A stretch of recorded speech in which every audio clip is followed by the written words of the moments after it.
মহাভারতের যুদ্ধ জমি নিয়ে, রামায়ণের যুদ্ধ নারী অপমান।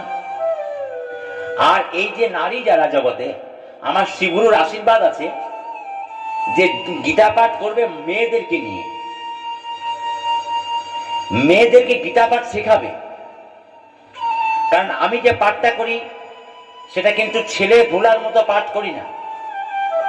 যেমন পাঠ করতে এবছর করালেন, আবার আগের বছর করাবেন ঘরের মঙ্গলের জন্য, তার পরের বছর করাবেন মঙ্গলের জন্য, না, ওই পাঠটা আমি করি না। আমি ওইভাবে পাঠ শিখিনি।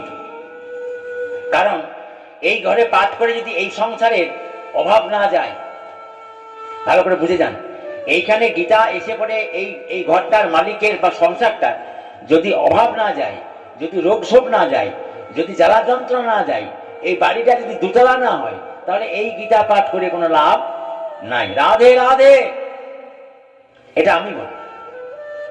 কারণ আপনি ভগবানকে ডাকছেন কেন? সুখ শান্তি আনন্দ পাওয়ার জন্য। এবার আপনি যাচ্ছেন কীর্তন শুনে ঘর আসছেন, 500 টাকা চাঁদা দিচ্ছেন, এসে নিয়ে পরে আপনার ডাক্তারের কাছে 500 টাকা চলে গেল। রাধে রাধে। ওই কীর্তন শুনে আপনার কি লাভ? ভাগবত শুনে এলেন, 1000 টাকা দিলেন, এসে নিয়ে আবার ওষুধের দোকানে চলে গেল 5000। এসে বলে দেখা গেল যায় যায় মারামারি, এটা অশান্তি। তাহলে আপনি ভাগবত কীর্তন শুনে এসে আপনার সংসারে অশান্তি হচ্ছে, ওই ভাগবত কীর্তন শুনে কোনো লাভ নাই। রাধে রাধে। কোন ভাগবত কীর্তন শুনবেন? কোন পাঠ শুনবেন?